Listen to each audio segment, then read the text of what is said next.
Hello and welcome, everybody. We really appreciate you taking time out of your busy day to talk about sustainability.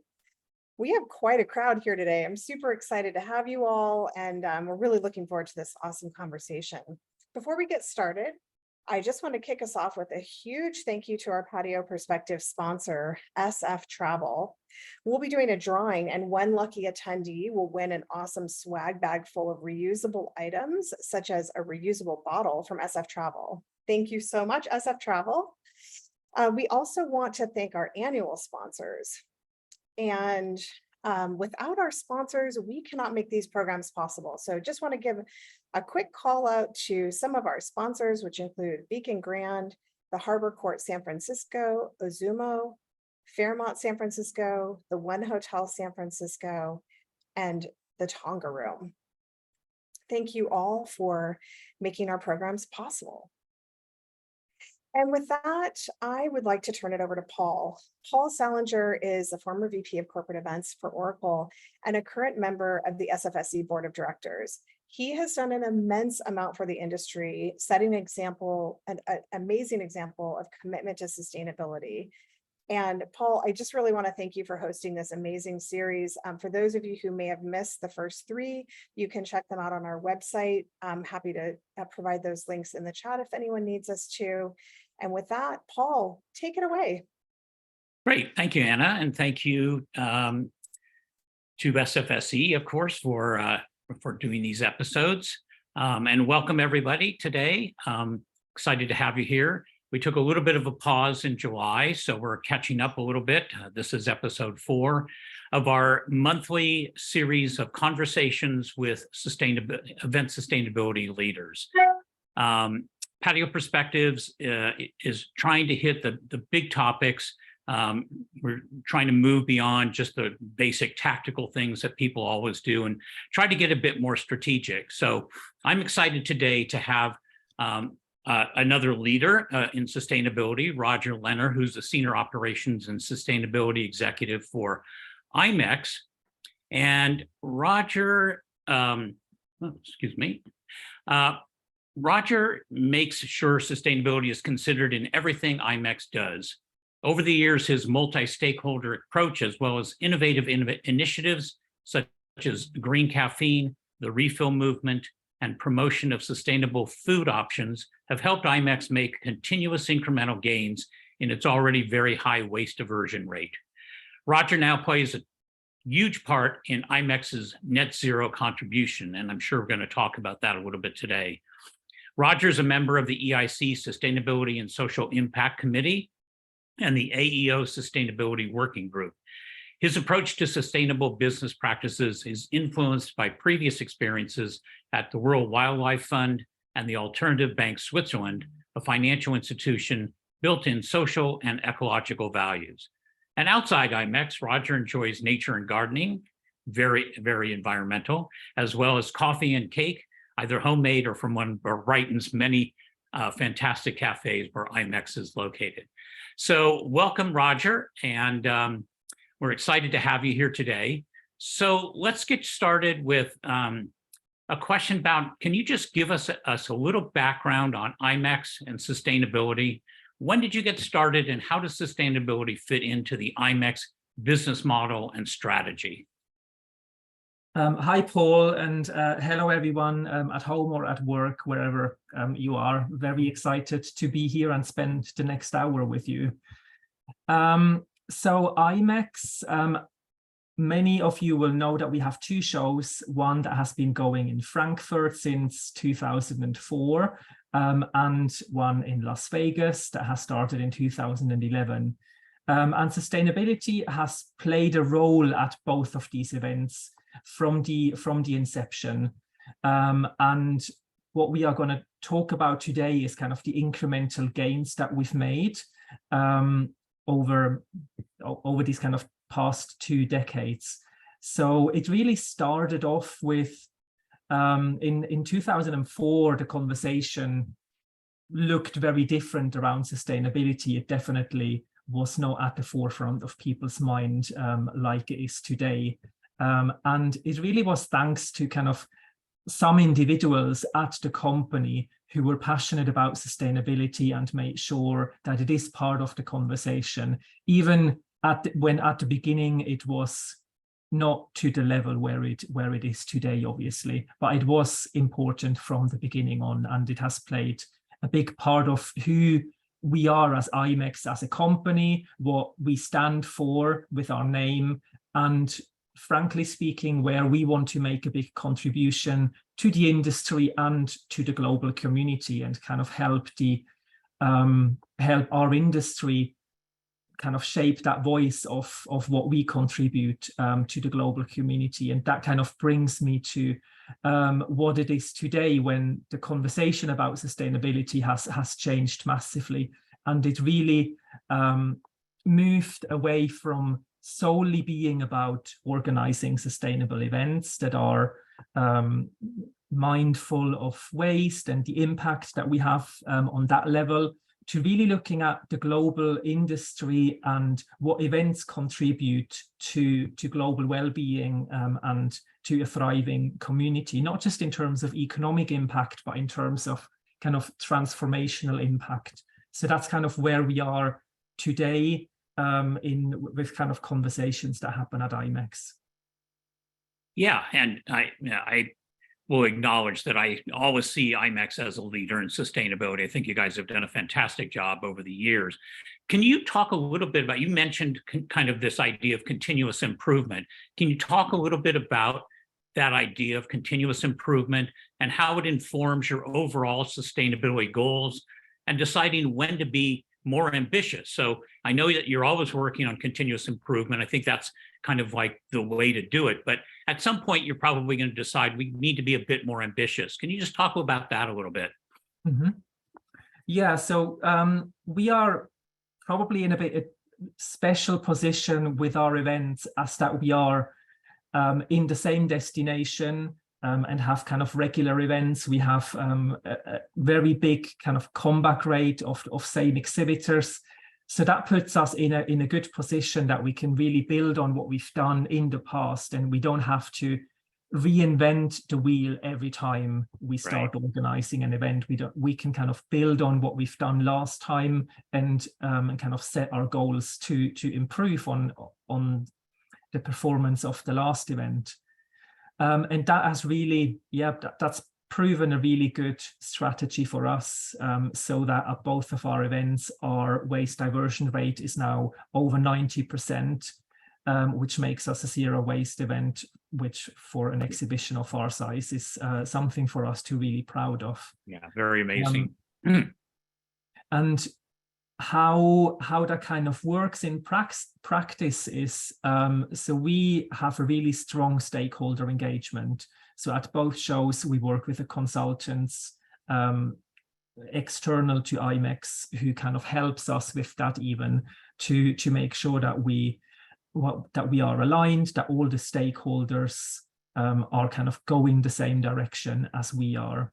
And we see that even at the venue, it helps for us to do the stakeholder engagement in that way. So for example, we have regular calls in the lead up to our events, and to really dig down to the detail level of waste. It's sometimes sometimes conversations happen between two departments of the venue that would not have happened if it wasn't for us. Right. So catering is a really good example. Obviously, catering does produce a lot of waste when you serve catering in an exhibition environment. Conferences looks a bit different when you have sit-down meals, but for us as an exhibition, it's a lot of what we call grab and go, where people get something and then go somewhere else to eat. And it's important that the two different departments, the catering and the waste management, that they talk to each other. For example, when something is labeled as a compostable product, as a compostable clamshell, let's say, for a salad, and then the waste department, they have the connection to the actual composting facility, who turns around and says, well, yes, that might be compostable theoretically, but in practice, in the facility that we have here, that's not the case. Right. And it's these conversations that need to happen, and they can sometimes be, to some people, a little bit tedious because it is very detail orientated, Right. but that's exactly how you achieve that continuous improvement. Yeah. And yeah, obviously we do have a big ambition to always get better, and sometimes it does come out of these conversations where you feel like you're getting maybe a little bit stuck with something, and that's exactly how Green Caffeine started, where we encourage people to bring their own reusable coffee mug to our shows, because there was that problem with there wasn't a product available at that time to serve hot drinks in that was even recyclable because of the lining that it had, not even talking about composting it. Yeah. So it was at events like that where you think, actually, maybe we need to think completely out of the box and do something that just like hasn't been done before for an event like ours. Yeah. So, I think you guys are in a unique position, maybe not unique. I mean, we had the same situation with Oracle Open World where we ran it at the same venue for many years. And there is definitely some advantages to, building up a network of suppliers that you'll always use year over year, and they understand what it is that you're trying to do. Can we just dig into that a little bit further in terms of like how you build your supply chain and how you like engage your stakeholders, your partners and your vendors in particular, to work with you on that continuous improvement and to understand and make sure that everybody's aligned around the same vision and goals that you guys want to achieve? Yeah, of course. It all starts with a conversation. So you need to start talking to your suppliers, to your venue, about sustainability, Right. and see where you are already, where you have common ground. And with that, we have worked with the same kind of key suppliers for many years. Right. So it did start with kind of talking about sustainability and asking for some small things in the beginning, and asking for, and that is in terms of kind of materials that we requested, but also in terms of practices. For example, signage reusal. Just when we started at IMEX America in 2010, 2011, that just wasn't done. Signage was produced for one event and then trashed. And we have been reusing signage for many years in Frankfurt. So to us, that's just how we do things. So we spoke to GS, our amazing contractor, and they said, well, okay, we are on board with you on this. Like we're gonna make it happen. And now it's normal, it's their standard practice as well. So it starts with that's how it starts, to just have the conversation, and then as you move on, if you keep working with the same suppliers, it's all about relationships, and people are kind of key contacts with the suppliers. They know that that's important to us, and they are now all very engaged themselves, and they make proposals to us with new materials that they've seen, and they are now as excited as we are, which is probably what will happen with most people if you start having these conversations, if you don't have already. And we are now with some suppliers, we are at a point as well where we are able to confidently put stuff into contract language as well. So certain things are in our contracts that, for example, venue will provide us certain data, and they are happy to do that because they know they track that information or anyway. Yeah. So that's kind of where we are now, and how we work with the supplier. That it's not because we don't trust our suppliers to do it. I think it's almost the opposite. It's because we know they can do it, and we know they will be able to deliver it. but it kind of gives it that next level of importance and seriousness when you actually have it in a contract as well. Yeah, I think that is a vital part of actually this idea of continuous improvement and even getting to ambitious goals is being able to put contract language together or RFP language together so that the expectation is there from the very beginning and it's not added on later on, right? Mm-hmm. You know, and I think what you're saying and what I believe is that whether you're at the same venue every year or not, you could still follow the same process, right? It's still a conversation with your suppliers. It's still setting expectations from the very beginning. It's still putting contract language together and requiring data so that, you know, even if you're moving from one venue to another from year to year, you can take that data from one venue and somewhat apply it to another venue. Do you do that at all in terms of like, looking at what you're doing in Frankfurt and what you're doing in Las Vegas and trying to either make comparisons or build on best practices from one location to the next? Yeah, we absolutely do that. And I think it's probably no surprise that things do look quite different in the two locations, being on two different continents as well. The markets are completely different. And some things are better in Frankfurt, and some things are better in Las Vegas. There is absolutely no, it's not possible anymore to say, well, Las Vegas, like there's no way Las Vegas can be sustainable. That is for us Europeans, that has long been kind of the normal image, and even today I would say people who don't know what their what the industry in Las Vegas is about, they would say that Las Vegas is just not a sustainable destination. But a lot has happened since our first exhibition in Las Vegas 12 years ago, and in many ways Las Vegas has actually overtaken the European market, I would say, and that is to one part, I think it's down to the American mentality of saying yes to things and having high ambitions. That is definitely down to that as well. So kind of maybe just a few details to kind of make it more tangible. So when it comes to waste, for example, the difference is that in Frankfurt, the waste is treated really, really well.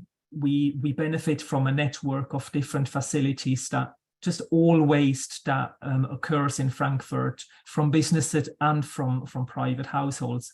The waste is mechanically separated so that anything that can be recycled is pulled out. And that's just the standard. We didn't have to do anything to be part of that. That's just how it works there. So there are very high-tech machines that separate out plastics and aluminium and card and glass and all of these things, so that really only the stuff that isn't recyclable ends up in residual waste, and that is then incinerated, and electricity is produced from that. But on the other hand,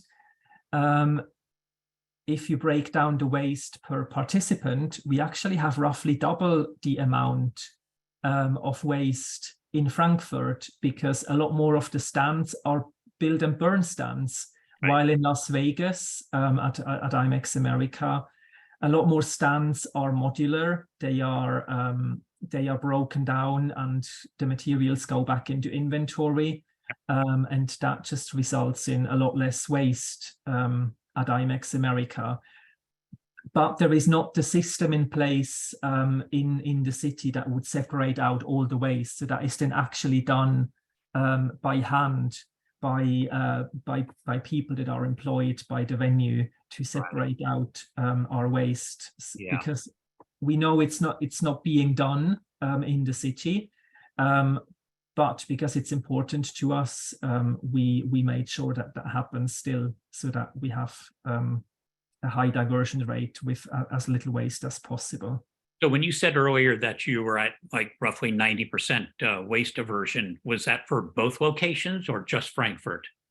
That is for both locations. Okay. So at IMEX America, exactly because of that hand kind of separation to really push us over the 90%, it is at both locations. In Frankfurt, if you look at it technically, we are at a diversion rate of about 99.5% because the rest is actually incinerated, so it doesn't go into landfill.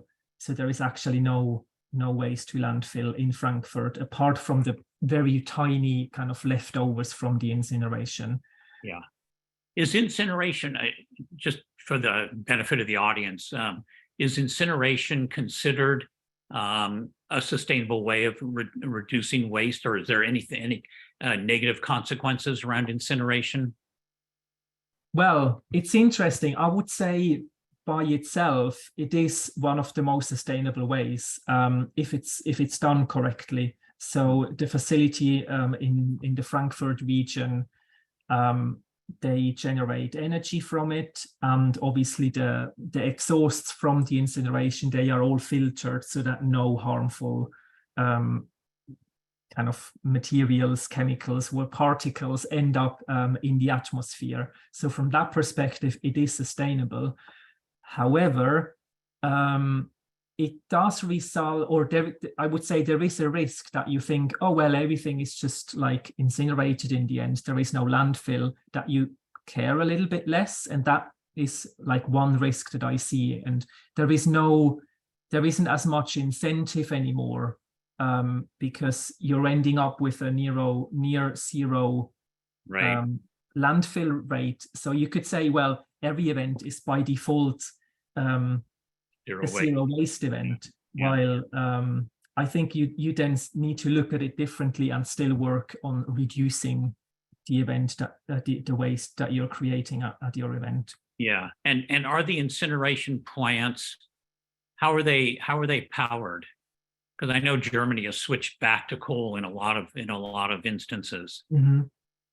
I don't actually know what they Okay. how that works in detail. I mean, the fuel is the waste, so I don't know how much Right.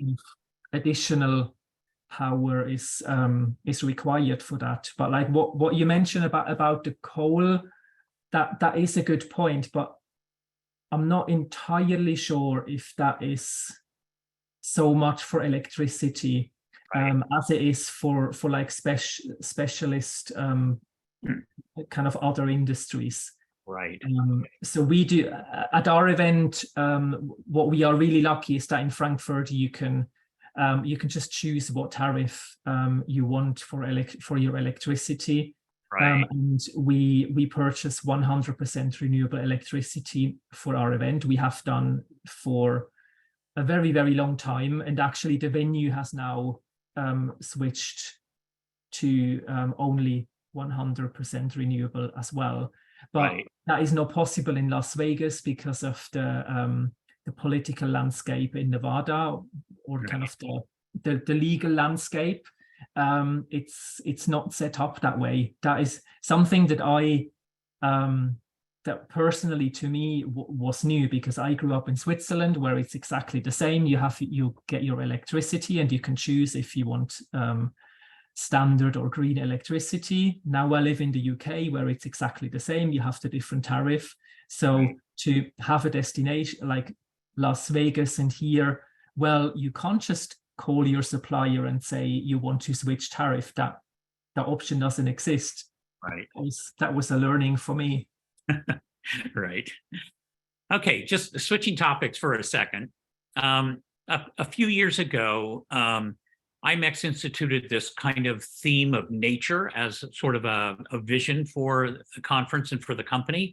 Can you just talk a little bit about, where that nature theme came from and how you're integrating that into your whole sustainability program? Yeah. So the idea came from one of my lovely colleagues, Ellie, who is also on our internal Green Squad. She was really the driver behind that at IMEX. And the idea, I think, came from nature being more and more talked about in sustainability as a whole, not specifically in our industry. The term regeneration has appeared and has played a big role. Nature-based solutions has become a term that is used a lot. So yeah, that's kind of where it came from. We produced a report as well where we introduced a few, or kind of we talked about a few of the solutions or companies that are implementing that as well. The idea of biophilia, looking at kind of how at an event you can use nature elements to enhance the look and feel of the event and what that affects in participants. That's kind of where it came from, and that element of biophilia, that is really an element that has not gone away at IMEX. We don't necessarily, like when we design events, we don't take kind of the rule book out and say, oh yeah, we had this talking point nature like 2 years ago. It's kind of more organic in a way that people just loved it. That's one thing. Like, we had so many positive reactions from everyone coming to the show. The team really loved working with that theme. So from that side, it is just part of our DNA now, that we think about nature in that way, because people just love doing it as well. And because I think at IMEX, we always want, obviously, like, we want to continuously improve and showcase best practice. And we truly believe that designing spaces in that way is a best practice for our industry, and has so many benefits. And there is data around that as well, which we had in a second piece of research as well, around how the environment affects people and how that can contribute to better meeting outcomes. Right. So these are kind of the thoughts behind it, and why it's still so important to us. Yeah. And I'm actually starting to see, I've talked to a few people and seen a couple of instances where people are, taking like a CSR program, and rather than do, something even internal, they're taking and doing like habitat restoration and regeneration. Are you guys thinking at all about kind of like taking a big program like that and doing, taking that nature theme and doing some habitat restoration or regeneration to kind of fit into that theme? We are not actively thinking about something like that at the moment. We have done some things in the past, and more and more people at IMEX kind of remember it and say, oh, we need to do something like that again. It's not something that we're able to do every single year. Right. So we've done one project that I feel really strongly about. I wasn't actually directly involved with it, but I think it's just such a lovely story. We support an organization in Las Vegas, which is called the Shade Tree. Right. Which is a shelter for women in difficult situation.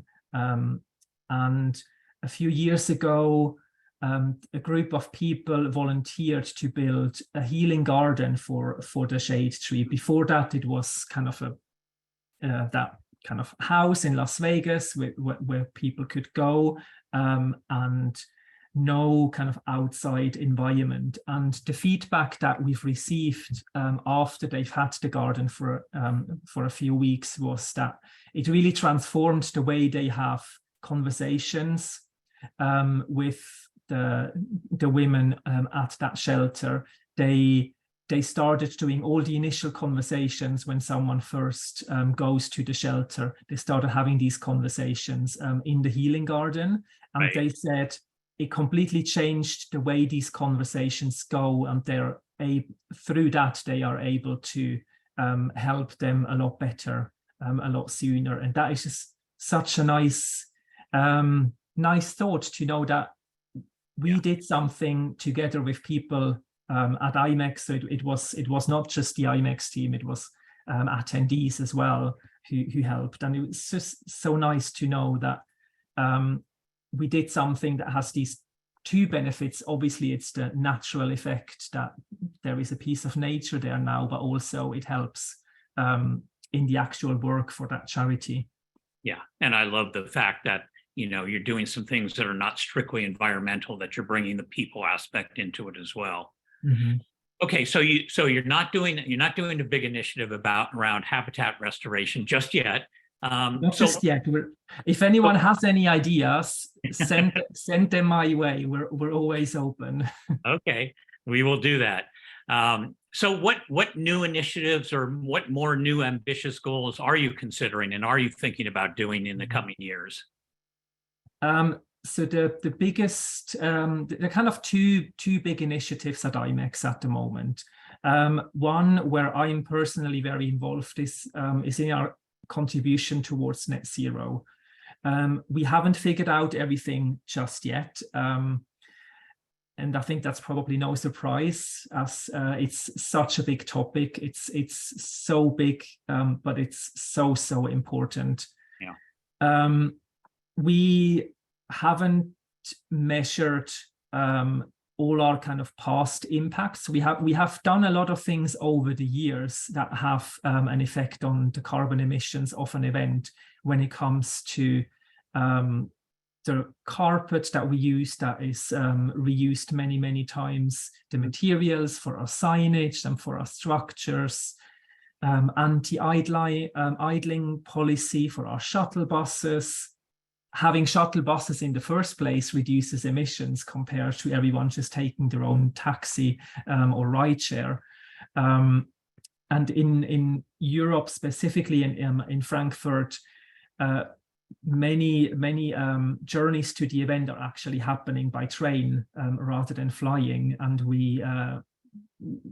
the ones that we put on for hosted buyers, where it's in a certain region, we only allow trains and not flying. So we've done a lot of things already that have happened in the past and have just not been measured.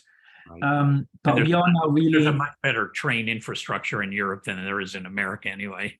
Exactly. I mean, there is no train to Las Vegas at the moment. Hopefully it will happen soon. So yeah, in terms of net zero, we are really stepping up the measurement because we feel as an event organizer, we want to kind of represent the whole picture of our event. So where in the past we have only accounted for kind of a minimal measurement of operational kind of venue emissions, we are really ramping up the measurement of scope 3 emissions with our various suppliers, including audience travel as well. We just want to kind of, the way we look at it and as the conversation goes in terms of measuring and reporting, any emission that happens because of the event and wouldn't happen otherwise has to be reported on. And we feel there is no discussion about that. Right. When it comes to the responsibility and reduction and offsetting and all of that, it does look a little bit different, we feel. But when it comes to measuring and reporting, we as the organizer, we own that.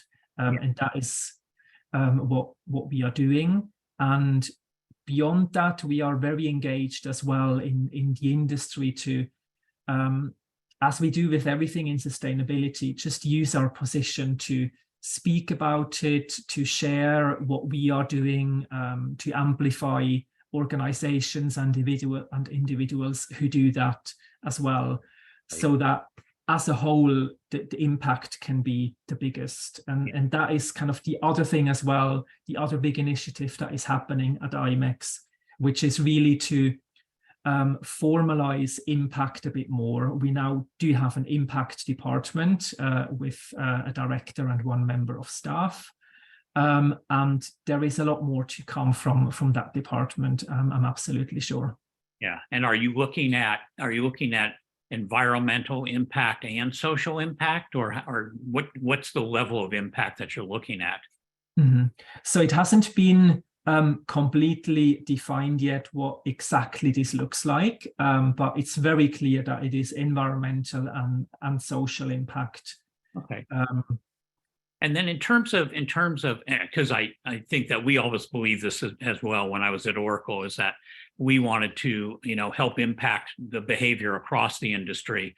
And every year when we wrote our report, we tried to share it as publicly and as broadly as we possibly could, because we wanted to be transparent about not only the good things that we were doing, but the opportunities that we still had that we could do more of. And I'm wondering, what your approach is to reporting publicly and trying to be somewhat transparent about what it is that IMEX is doing. Yeah, so we do produce an event sustainability report for all of our events, which are available on our website. Little plug, the one for IMEX America last year is about to be published in the next few days. So yeah, we completely share that sentiment. I think it depends on the company as well. For us, we are a family business, so it's easy to kind of make that decision to say this is public, like we are able to do that publicly. It depends a little bit on that as well.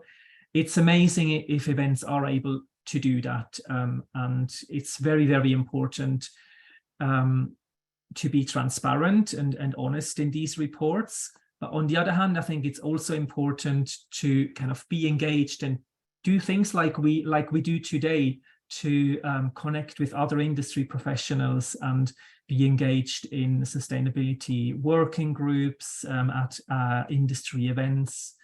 Yeah. To do that as well.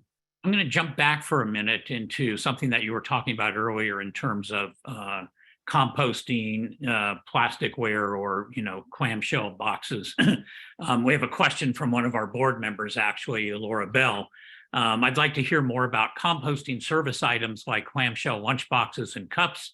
I've had difficulty confirming these are composted in Las Vegas. Do you have measurements of service items that actually got composted for your reporting? So I don't know all the exact details. If anything isn't in our report, then I'd be happy to answer questions individually as well by email. Okay. What I do know is from conversations that we've had for this year is that things have actually changed a little bit. So another point to highlight how important it is to have conversations with the different stakeholders and to continuously have these conversations. Right. So in short, what the answer was last year was that anything that looks like plastic is not compostable in the facility in Las Vegas. Mm-hmm. So anything which is like a bioplastic with a compostable label, the facility wasn't actually able to compost that last year. Okay. And anything, even if it had like a slight lining, so for example, a paper cup with a wax lining, they were able to compost that last year, but because of the volume that they've received, they are now not able to do that anymore. So we have been able to, well, when I say we, as an event, but the venue team, the venue sourcing team, they have been able to source a new product, which is a fiber cup with a fiber lid as well, which doesn't have a lining and holds up with liquids and is compostable in Las Vegas. I do actually believe there are two different facilities as well. So it does depend which facility you are using or which facility your venue is using. So that is another point to keep in mind as well. There are at least two different industrial composting facilities. Right. Yeah, we always had that problem when we did events in Las Vegas. So we've talked about this a little bit, but can we just dig in a little bit more into how do you engage all of your stakeholders when it comes to sustainability? You know, your attendees, your internal team, your suppliers, and your exhibitors. What types of communications do you use? And what do you think is the most effective way of getting the message across to all these different stakeholders? The most effective one, that's a tricky one. I think we haven't nailed that yet. I would say ultimately, to be completely honest and maybe a little bit candid, I would say it is probably about mandating certain things, which has to be done once you are at a certain level, but you can't obviously just do that from one day to the other. But yeah, that's at the far end of the spectrum. When it comes to kind of the different stakeholders who are attending our event, so be it exhibitors, attendees, hosted buyers that we have, we just put a lot of information into our communications from the outset on. It is more on the advisory side, or has been in the past. That might change in the future, like I said, with certain things. Maybe at one point you just have to mandate certain things. But for example, for exhibitors, we have for a very long time had a sustainable exhibiting guide with lots of detailed information for exhibitors on how to design and build a sustainable booth. And the contractors that we had as kind of recommended contractors, they were ones that we had known for many years, and we knew that they were kind of on the same wavelength when it comes to sustainability. And then on site, we in our pre-show communications, just make sure that people know what you are going to have at the event. So in terms of water, we encourage people to bring their own water bottle, and we tell them where they can then refill that at the event as well. And in our kind of travel information, we do promote sustainable travel to the event. We make that information available. And we share when the shuttle bus, which shuttle buses are available, when these can be used. And then on site as well, what we have is a sustainability information area. So we call it the People and Planet Village, where it includes a theater as well. So the education sessions around sustainability do happen there. But we also take the opportunity to have on signage the stories around sustainability and also EDI that we have, where we share what we do. We have kind of prompts there for people, what they can do to take part, and also we guide people to our website with the resources that we make available. Right. And then finally, one thing that we do, which is a little bit special to IMEX, I guess I haven't really seen it at other events. We actually have a pledge, the People and Planet Pledge. Yeah, I remember that. Yeah, so we have one for individuals, where absolutely everyone can take part as an individual. Can be an attendee, a hosted buyer, a staff at an exhibitor's booth. And there are certain actions that they can choose from. And as long as they choose 4 or more of these actions, they can sign up and then collect a ribbon on site as well to showcase that they are taking part. And we hope that should kind of start conversations as well when people go around the show floor and talk to exhibitors or buyers at their meetings. That should kind of start the conversations about sustainability at their own events. And exhibitors can take part with their booth as well. So if a whole booth wants to sign up, they then get recognized with a green booth number. And they are listed on a listing as well to kind of give them that little promotion. But it's, for us, it's engaging, but it is more a marketing kind of, it's to drive engagement and to drive the conversations. We don't go around and check who has actually then done all of these actions. Right. We are transparent about that. We're not saying, oh, this is like a certificate for something. Right. We want it to be a conversation starter and something for people to get engaged and think about sustainability when they come to the show. Yeah, exactly. No, I remember back in the days when I was on the GMIC board and was manning the GMIC booth at the show that, we were trying to encourage people to go and take the Green Pledge and do all of that. So that's been going on for quite a long time, because this goes back at least 10 years, if not more. Yeah. So that part's been going on for a long time. In terms of the way that you deal with your exhibitors, and this is another question from one of our board members, how do you communicate to your exhibitors, and what information do they need to provide you regarding their carbon metrics, or do you try to even get that information from them? And do you find any difficulty in working with exhibitors on sustainability initiatives? That's a very interesting point. And it kind of has two points to it. So because of like who we are as an event, like all of our exhibitors are in our events industry as well. When it comes to engaging with exhibitors around sustainability at their destination or at their venue or whatever it is, they are very, very happy to engage with us. They want to promote their sustainable destination, their sustainability initiatives at their hotels, for example. So that happens a lot.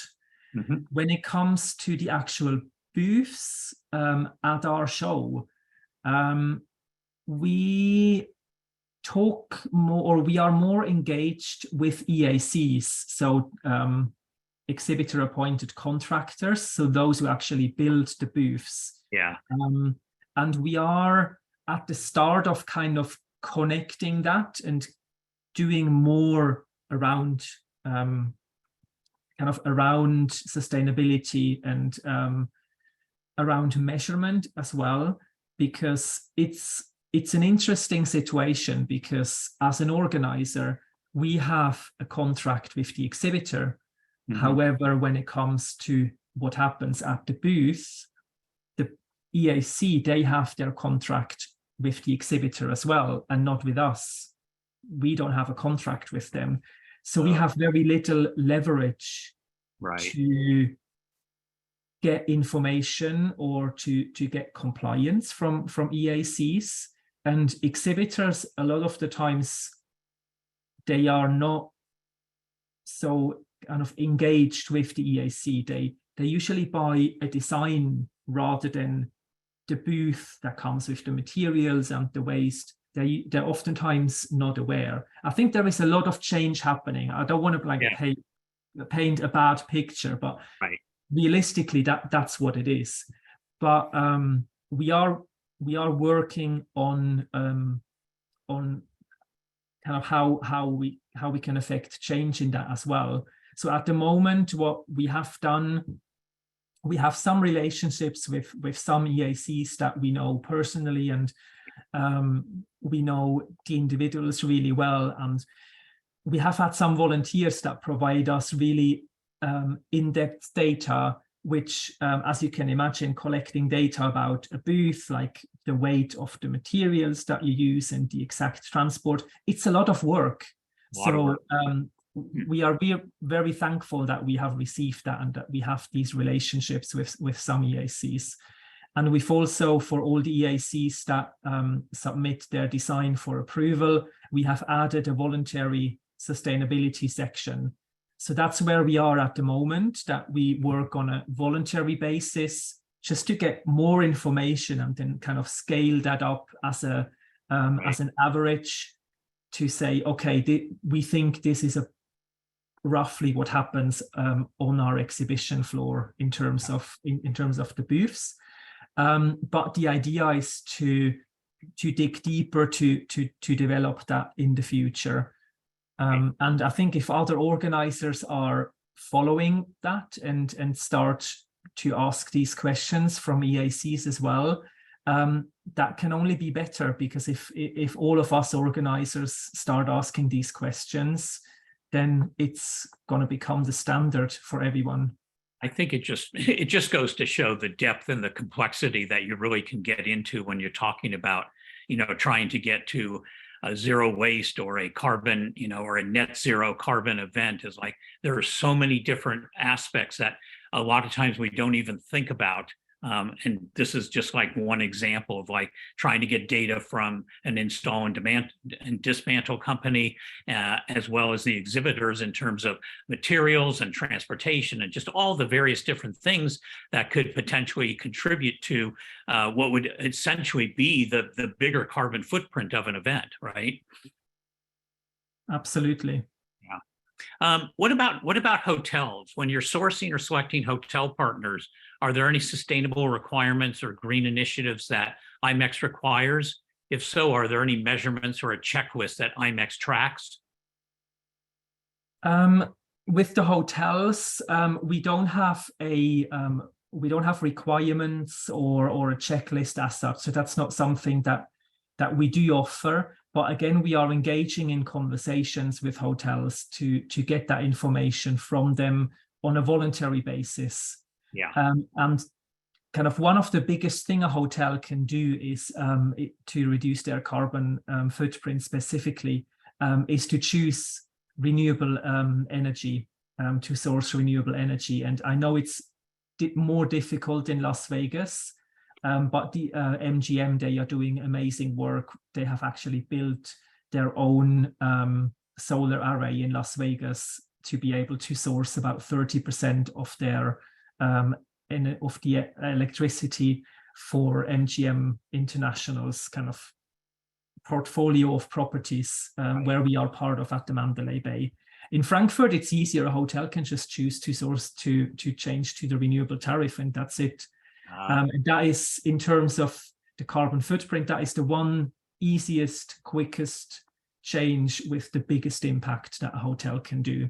And then it goes into more kind of in-depth practices of reusal and kind of materials they use, serviceware they use in the hotel, all of these kind of more detailed things that take a lot more work. Right. So, we're kind of getting towards the end here. I just wanted to ask you a couple of sort of more personal questions. Mm-hmm. From your perspective, what advice would you give to event professionals at this point, given that we've been talking about sustainability for literally 30 years at this point? What advice would you just give to event professionals about how to really create kind of a culture of sustainability in their event organizations so that they can keep working on continuous improvement, keep looking at how to be more ambitious? What's your perspective on that? Yeah, so maybe one thing to me personally, just if there is anyone kind of watching this as well who's just starting and might be a little bit scared of the details that we've talked about and thinks, oh, do I really want to get into that? The most important is to just get started and just do one thing. And once you've done that, you get on to the next one and then the next. Mm-hmm. So that's something that I feel really passionate about, that I really want to call everyone in, and no one has to kind of feel like, oh, we're just doing one thing. I really don't do it because I'm going to look bad if I do just one thing. That's absolutely not it. We do need everyone. And then when it comes to kind of building the culture, so at IMEX, I have been involved in creating an internal green squad. And that has now been going for about 5-6 years. It's not new anymore. I think in America, that's actually a bigger thing. In Europe, it really wasn't a big thing back then. So that a green squad or a green team or whatever you call it is a group of people within the company that are already passionate about it. And they come together. They are from different departments, and they really make sure that whatever happens is kind of shared within the company, and that the kind of the momentum keeps going. So that is one really actionable thing that I think is has really helped IMEX to keep that momentum going and to progress to the next levels. Yeah, and I think if, correct me if I'm wrong, but I think that is supported even by senior management and the leaders of IMEX in terms of, having the culture be not just the events team itself, but it cuts across the entire company. Yeah, absolutely. So we were lucky as such that our company has always had the support from right from the top of from the owners of the company, Ray and Karina, and I appreciate it might be something that has to be built in other companies, but I think nowadays it's easier than it has been in the past, because sustainability, I mean, with everything that happens in the world today, it's difficult to escape it and difficult to say, oh, like there is no problem. So I think everyone can very easily make very good arguments to say, just open the news and all the stories that are related to climate impact can be your argument to speak to your management and say, hey, look, this happens. What are we doing? Can I please have some resources? Do you please allow me to spend time on this? Yeah, exactly. And then, just yourself, I mean, what are your big passions? What are you really passionate about when it comes to sustainability? When it comes to kind of our industry and sustainability, it's really two things. One is the impact we can have. And what I mean is every event needs to put sustainability on its agenda. And that is really the thing that the conversation is there.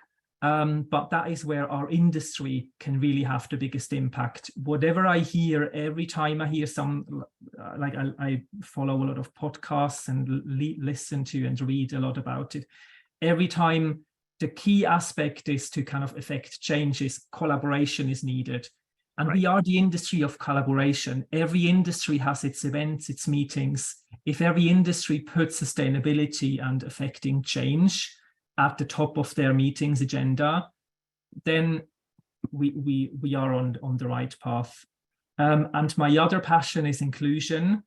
I do think that as an industry, we have to make sure that everyone can be part of the conversation, is invited and feels able to participate wholeheartedly. And a lot of work is happening there as well, but I do feel really strongly that we have that responsibility to make sure that everyone can come to our events and share their experience, because the risk that someone who might not feel represented or not feel welcome has a great idea and we just don't know about it, that is just such a big risk, and we just can't have that risk. Are you and IMEX doing anything in particular to diversify your audience, to add inclusivity into the conference and communicate that what it is that you're doing? Yeah, so we do a lot actually, and I'm really happy to talk about this on sustainability, because for me they are intrinsically linked, the two. So we work a lot on just accessibility of our event in terms of physical accessibility, which again is different in the two locations. But we also have kind of a relationship with Google, with a branch which is called the New Project, NEU, which does a lot about neuro-inclusion at events. And that is a really, really important part as well. And we are learning so much from them about what we can do. Yeah. All right. Well, we have come to the top of the hour, and this has been a great conversation. Roger, thank you so much for joining us today. Thank you too. And I want to just, again, take this moment to thank our Patio Perspectives sponsor, San Francisco Travel, and want to remind everybody about our also our 2023 sponsors. We could not do these events without their support. And our upcoming events, we have another Patio Perspective on September 20th. I'm going to be talking to Anna Abdelnour, who's the founder of ISVA in the UK and also has developed the trace measurement tool. And we're going to talk a little bit about measurement, but we're going to talk about a lot more about this idea of culture of sustainability, climate literacy, and some of the skills that we're going to be needing as we move into the future of events. And then, of course, we have our Workday Rising VIP tour, Wednesday, September 27th at 3 p.m. Pacific time. So we can't wait to see what IMEX is doing this October. Again, thank you, Roger. Thank you, SFSE. Everybody have a great day, and thanks for joining us on Patio Perspectives. See you later.